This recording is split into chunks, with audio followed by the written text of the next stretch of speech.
He said the truth would live beneath my skin. I didn't believe him until the day a colonel stopped me at the gate, staring at my arm like it was a classified document. That tattoo wasn't just ink. It was a key to a secret my father died to protect. My name is Harper Davis. I'm 28, a librarian in a small town near Fort Henderson. Every morning, I watch soldiers walk past the library windows, strong, certain, belonging somewhere I never did. My father was one of them. He died when I was 6. All I kept was his voice telling me, "When you turn 18, get the same tattoo. That way my story will live on." I thought it was just a promise. On my 18th birthday, I took the old photo to a tattoo artist. He studied it and said quietly, "These markings, they look military." I didn't ask. I just said, "Please, make it exact." For 10 years, the mark stayed hidden under my sleeve, something between grief and devotion. Until that morning. I was bringing books to a friend inside the base. The guard stopped me. "Restricted area, ma'am." His tone was firm but polite. I nodded, tried again. "Could I just leave them by the gate?" Another soldier approached. A woman. Serious eyes. Name tag Rodriguez. "Not today, ma'am. We have a general's inspection."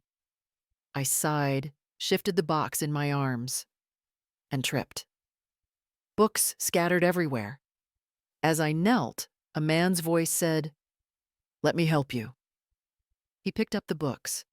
Gray hair, calm authority. His badge read Lieutenant Colonel James Mitchell. But he wasn't looking at the books. He was looking at my arm. My sleeve had slipped, revealing the tattoo. He froze. "Where did you get that?"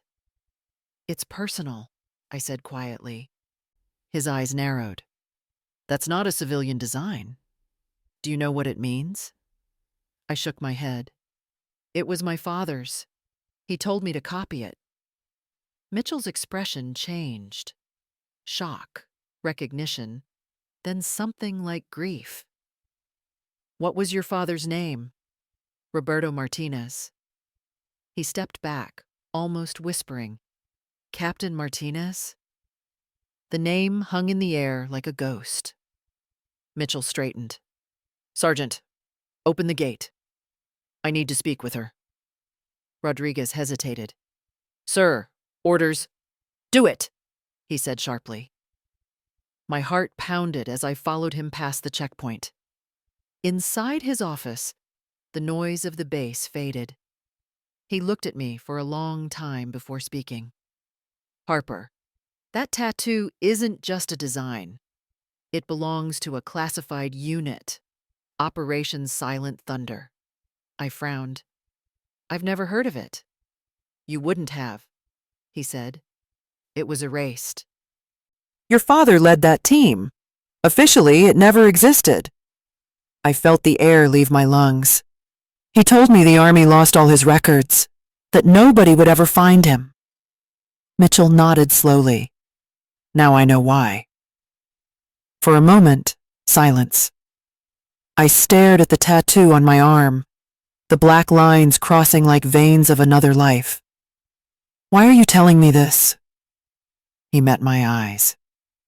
"Because the man you called father saved more lives than this country will ever admit, and someone made sure his name disappeared. Maybe it's time to change that." I didn't answer.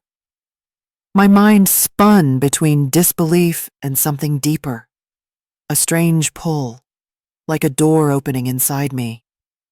The mark on my arm began to feel warm, almost alive. Outside, orders echoed through the hallway, boots striking concrete. Mitchell stood. "There are people who won't want this story uncovered, Harper. But if you're willing to know the truth, I'll help you." I hesitated. The rational part of me wanted to leave, to forget. But the child inside me, the one who promised her father, whispered no. I looked down at the tattoo once more, its dark lines pulsing under the light. "Tell me everything you know," I said. And from that moment, nothing in my life stayed ordinary again. Mitchell led me into his office, the door closing softly behind us. His tone was calm, but his eyes never left my arm. "Tell me about the tattoo," he said. "It's my father's," I answered. "I had it done when I turned 18. He frowned. "Your father's name?" "Roberto Martinez." For a second, he just stared at me. Then he stood abruptly, voice low. "Captain Roberto Martinez?" "Yes," I said quietly. "You knew him?" "I served under him once," he murmured. "Special operations. A man everyone respected, until his record disappeared." I felt my pulse quicken. "Disappeared?" He nodded. "Every trace of his service wiped out. Officially, he never existed." I whispered, "But that's impossible." He was real. He was my father. Mitchell looked away. "Some truths don't fit in official reports. He led a classified mission, Operation Silent Thunder. 10 soldiers went in. Only one came back." I stared at him. "Who survived?" He hesitated. "That's the part I've never been allowed to know." He opened a drawer and took out a black file. Inside was a faded photo. 10 men in uniform. My father stood at the center, the same quiet strength in his face. My throat tightened. "That's him." Mitchell nodded. "He saved lives, Harper. But after the mission, someone erased him to protect their own mistake." Before I could ask more, he picked up the phone. "This is Lieutenant Colonel Mitchell. I need to speak to Colonel Kane. It's urgent." My stomach turned at the name. Mitchell's expression darkened as he hung up. "You're about to meet a man who'd rather this story stayed buried." Moments later, a knock sounded. The door opened, and a tall man stepped in. Impeccable uniform, cold eyes, a smile that didn't reach them. He looked from Mitchell to me. "Is this her?" "Yes, sir," Mitchell replied. The man's gaze dropped to my arm. "Interesting," he said softly. "That symbol shouldn't exist outside classified files." I swallowed hard. "It belonged to my father."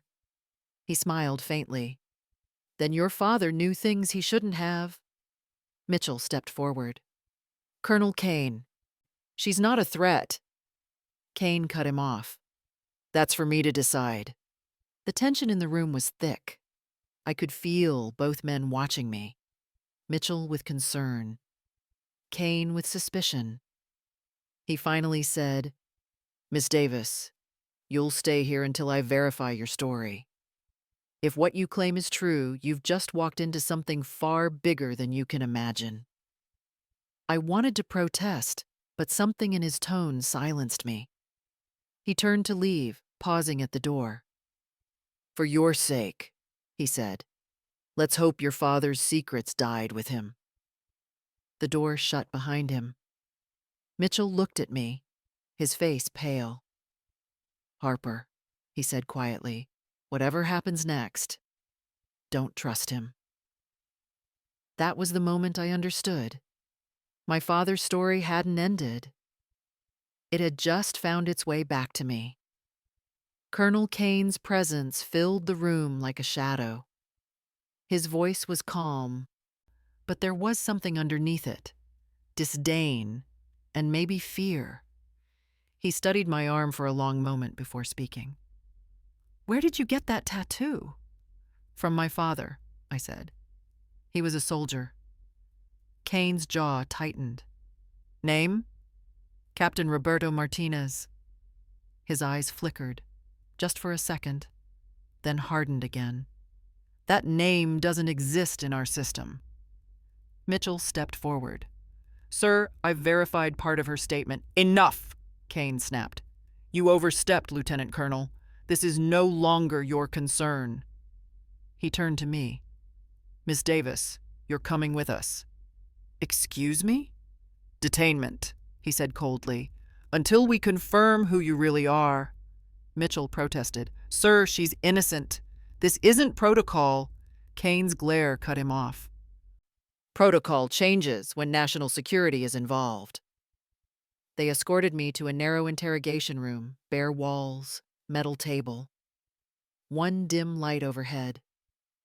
My hands trembled slightly, but I forced myself to stay still. The air was cold enough to sting.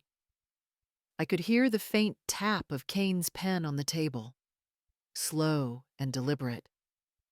Finally, he spoke. "You've walked into a restricted facility with markings connected to a classified operation. That alone gives me every reason to hold you." "I told you," I said quietly, "it was my father's." He leaned closer. "And I told you that unit doesn't exist." I met his gaze. "Then why do you recognize it?" His eyes darkened. "Careful, Miss Davis. You're standing on dangerous ground." I took a breath. If this tattoo is a threat, why did my father carry it? Why did he tell me to wear it after him? "He wasn't a traitor." Kane's expression didn't change, but his pen stopped tapping. "You don't know what your father was," he said coldly, "and you don't know what that ink means." "Then tell me." He straightened, his tone sharp.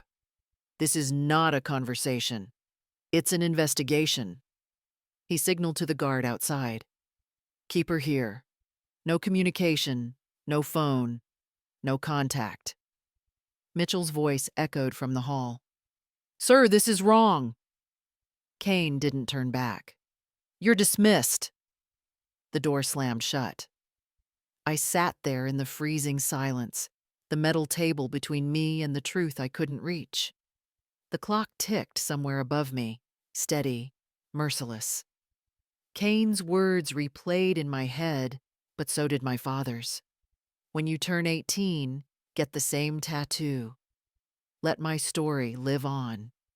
I pressed my palm against my arm, feeling the faint warmth under the skin. I wasn't supposed to know what it meant, but maybe that was exactly why I had to find out. When Kane returned, he stood in the doorway, expression unreadable. "Harper," he said, voice low, "you're meddling in something that could ruin more than just your life. Don't make the mistake your father did." I looked up, steady, my voice barely above a whisper. "If it's really a secret, Colonel, then why did it end up on the arm of a 6-year-old?" He didn't answer. He just turned away, closing the door behind him. And in that silence, I knew he was afraid, not of me, but of what my father left behind. Mitchell found me the next morning, his face pale, eyes restless. He spoke quietly, like every word carried risk. "I've been digging," he said. "I called in a favor from Major Lin Chen. She works in intelligence. She found something hidden, something that shouldn't exist." He laid a folder on the table between us, its label faded, but still legible.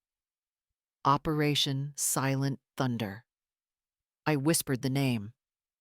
"That's what you mentioned before." He nodded. "It was a covert mission launched in the late 90s.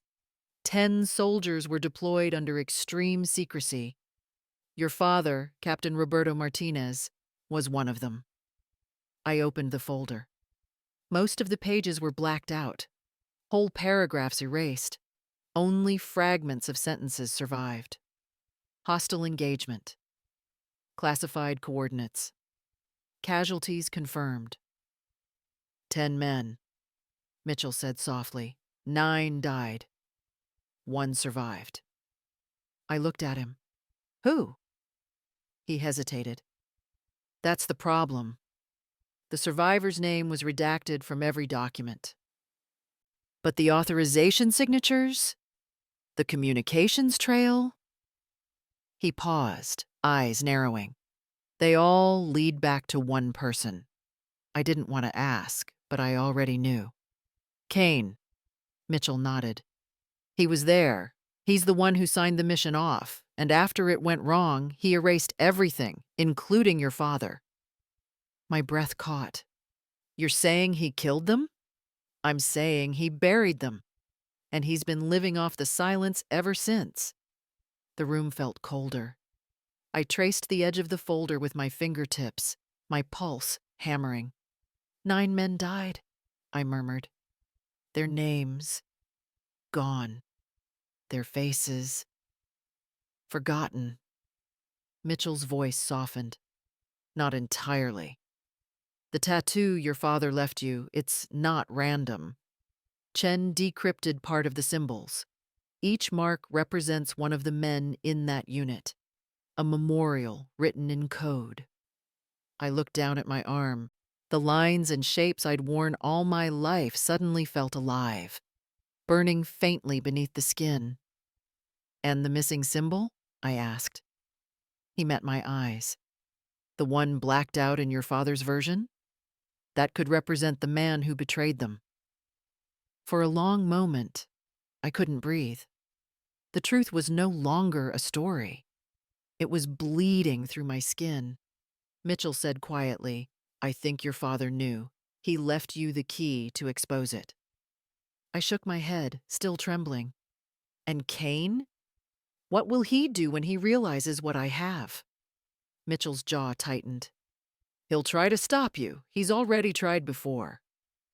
I pressed my hand over the tattoo. It felt warm, almost pulsing, as if my father's heartbeat still lived there. For the first time, I understood what he meant when he said the truth would live beneath my skin. That night, I couldn't sleep. Every time I closed my eyes, I saw 10 soldiers standing in the desert sun, 9 fading shadows, and 1 face left unmarked. The face of Colonel Richard Kane. Kane found out. He stormed into the records room with 2 armed guards, his voice sharp and controlled. All files related to Operation Silent Thunder. Seize them, now! Mitchell tried to speak. Sir, that data belongs to intelligence. Not anymore, Kane cut him off. National security override. Within hours, everything was gone. Computers wiped. Drives confiscated. Even Lin Chen's access codes were disabled. By evening, I was under temporary observation, which was just a polite way of saying detained. They kept me in a small room with no windows, 1 flickering light above. Kane came in alone, his tone almost casual. You've been busy, Miss Davis, digging into things you don't understand. I didn't answer. He leaned closer, voice dropping to a whisper. Your father died because he didn't know when to stay silent. Don't make the same mistake. Something inside me broke.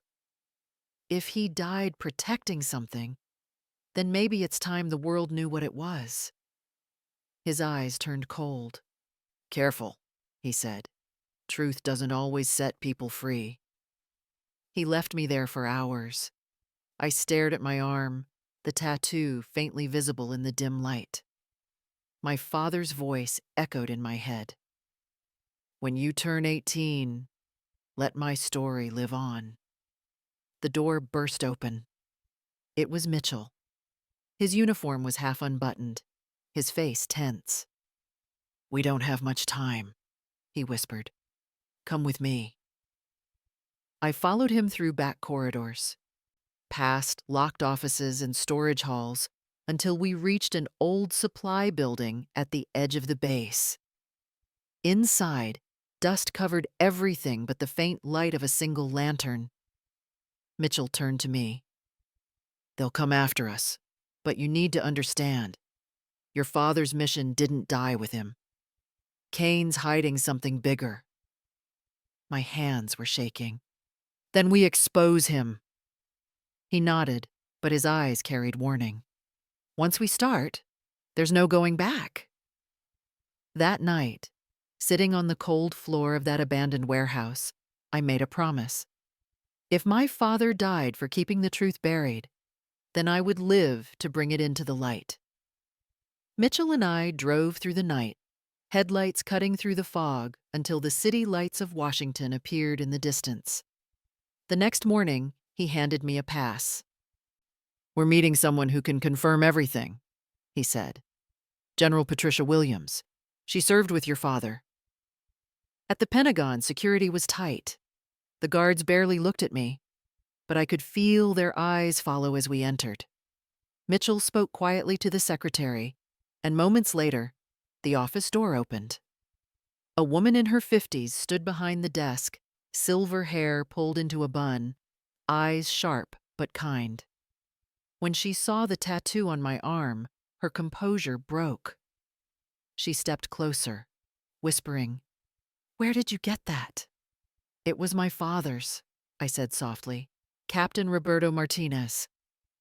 For a heartbeat, the room went still. Then she pressed a hand to her mouth, tears glinting in her eyes. "He saved my life," she murmured. "That explosion. Everyone thought I was dead, but he came back for me. Pulled me out when the building collapsed." My chest tightened. "You were there?" She nodded slowly. "Yes. Operation Silent Thunder. We were ambushed. Communications failed. Kane was in command. He gave the wrong coordinates for the airstrike." I stared at her. "He caused it?" Her voice shook. "He covered it. The next day, the report blamed your father for the mistake, said he disobeyed orders. It was easier that way. One dead man to carry the fault." Mitchell clenched his fists. "So Kane's been living a lie for 25 years. Williams looked at me with quiet resolve. "Your father was nominated for the Medal of Honor, but the paperwork vanished. I filed it myself. And the day after, I was transferred overseas." I could barely breathe. "He died a hero, and they erased him." She nodded. "Because the truth would have destroyed a career." Silence filled the room. Then she straightened her uniform. "If Kane buried your father, we'll bring him back, but it won't be easy." "I don't care," I said. "He deserves his name back." Williams gave a faint smile. "Then we do this the right way, through a formal inquiry. I'll reopen the file, but it will put all of us at risk." Mitchell looked at her. "You'll be accused of leaking classified data." "I've kept quiet long enough," she replied firmly. "If I lose my stars, so be it." She turned to me. "Harper, your father once said, 'We serve the truth, not the ones who fear it.' Now it's your turn to finish what he started." Her words stayed with me long after we left that building. For the first time, I wasn't just chasing my father's memory. I was carrying his mission. The hearing took place in a sealed room inside Fort Henderson. The air felt heavy, thick with tension and secrets. I sat beside Mitchell and General Williams, facing the long table where Colonel Kane waited, his medals gleaming, his confidence intact. He spoke first, calm and composed. "These accusations are baseless," he said. "Captain Martinez acted on his own. I followed protocol." Williams leaned forward. "Protocol doesn't erase 9 dead soldiers, Colonel." Kane ignored her, his gaze fixed on me. "Miss Davis, you've been misled. Your father's death was a tragedy, nothing more." I stood slowly, pulling back my sleeve. 10 symbols," I said, my voice steady. 9 for the men who died in that mission, and the 10th, I pointed to the last mark, darker than the rest, for the man who betrayed them. A murmur spread across the room. Kane's jaw tightened. Mitchell stepped to the projector and pressed play. Static crackled. Then a voice filled the room. Kane's own voice. Airstrike coordinates confirmed. Authorization. Colonel Richard Kane. A second voice, my father's, came through faintly. Negative. Our team's still inside. Cancel. Then an explosion. Silence. No one spoke. The recording ended, leaving only the hum of the lights. Kane's face drained of color. That recording is fabricated, he said sharply. Williams rose to her feet, her tone cold and measured. I was there, Colonel. You gave that order. You didn't just kill them. You killed the honor of this uniform. He opened his mouth to argue, but the room had already turned. The officers on the panel whispered among themselves. Evidence files, statements, reports, all laid out like ghosts returning to speak. I looked at Kane one last time. For years, he'd hidden behind ranks and walls of silence. But now, the truth stood in front of him, alive, breathing, undeniable. He tried to stand, but the guards were already at his side. As they escorted him out, he turned toward me, fury burning behind his eyes. You have no idea what you've started, he hissed.